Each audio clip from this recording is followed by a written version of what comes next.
નમસ્કાર મિત્રો, આપ જોઈ રહ્યા છો સત્ય ન્યૂઝ ગુજરાત। વલસાડ શહેરના અબ્રામા રોડ પાસે ઊભો છું। ધરમપુર રોડ જેને આપણે કહીએ છીએ ત્યાં હાલ ઊભેલો છું। અમુક દિવસો પહેલાં અને સતત હવે તો રોજની વાત થઈ ગઈ। શેની જો આપને મારે બતાવવું હોય તો આ બાજુ હું તમને દ્રશ્યો બતાવીશ કે હું હાલ ફિલહાલ શેની વાત કરી રહ્યો છું। વાત મિત્રો કરી રહ્યો છું દબાણની, જે કે પાલિકા થકી હાલ ફિલહાલ હટાવવામાં આવી રહ્યું છે। હાલ ફિલહાલ અમુક જગ્યાએ હટાવવામાં આવી રહ્યું છે, એમ કહું તો વધારે સારું લાગે। આ જગ્યાએ આ થયું, ઓર્ડર હતો, કોઈ જાતનો પરિપત્ર હતો જેનું પાલન થયું, કે પછી કાયદા મુજબ ગેરકાયદેસર જે દબાણ હોય તે ખસેડવામાં આવ્યું, એ કહીએ તમે કર્યું ઓકે। એ વાત જવા દઈએ કે લોકો પાલિકાને પાવતી રૂપે 20 રૂપિયા, 40 રૂપિયા, 50 રૂપિયા જે પણ નિયમિત છે તે આપતા હતા। એ વાત જવા દઈએ કે અહીંયા થયું પરંતુ બીજે કશે કેમ નહીં થયું, ના આ તો ના જવા દેવાય। અહીંયા થયું બીજે કશે કેમ નહીં? અહીંયા જે થયું એ કાયદાનું તમે પાલન કર્યું હશે, બરાબર, પણ ઘણા લોકો હવે એ સવાલ સાથે પૂછે છે કે જો અહીંયા થયું તો બીજે બધે કેમ નહીં? વલસાડ શહેર, વલસાડ નગરપાલિકા હસ્તકનો જે વિસ્તાર છે, સિવિક બોડીની જ્યાં જવાબદારીઓ બને છે, એ વિસ્તારમાં ફક્ત આ વિસ્તાર તો આવતો નથી।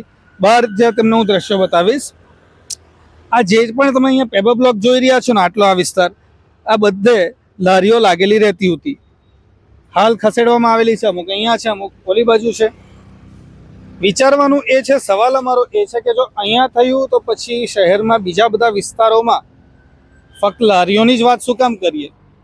દુકાનોએ જે આગળ સુધી ઘેરાવ કરી લીધો છે, કશે મંડપ બાંધવામાં આવેલો છે, કશે બીજું કંઈક થતું છે, ચાલવાની જગ્યા નથી હોતી। બસ સ્ટેન્ડ પાસેના વિસ્તારની વાત કરીએ કે ઝંડા ચોક પાસેના વાત કરીએ, અલગ અલગ વિસ્તારોની જ્યાં સુધી વાત કરીએ, તો જે અહીંયા થયું એ બીજે બધે કેમ નહીં? ઘણા લોકો મિત્રો એ પણ સવાલ ઉચકી રહ્યા છે કે બીજે બધે નહીં થવાનું, કે પછી આવા વિસ્તારોમાં બી અમુક લોકો ચાલુ રાખે ને અમુક લોકોનું બંધ કરાવવાનું કારણ એવું તો કંઈ નથી ને કે કોઈને કોઈ બીજો લાભ આનાથી મળતો હોય, સિવિક બોડીના એ સભ્યો હોય કે બીજો કોઈ અધિકારી હોય જેના સત્તામાં આ વસ્તુ આવતી હોય, કે ભાઈ લઈ દઈને તો કંઈ કામ નથી થતું ને, આવી વાતો પણ થઈ રહી છે।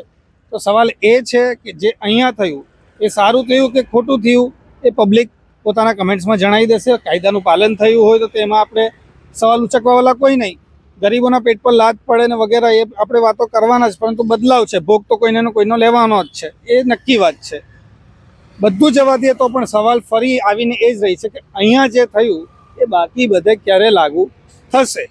આમાં કોઈનું ખરાબ થાય એવી આપણી અપેક્ષા ના હોય, પરંતુ જો નિયમ છે તો એ બધા માટે એક સરખો હોવો જોઈએ। કોઈ એક વિસ્તારમાં તમે કરો ને બાકી અમુક વિસ્તારને છોડી દો, એ ના ચાલે।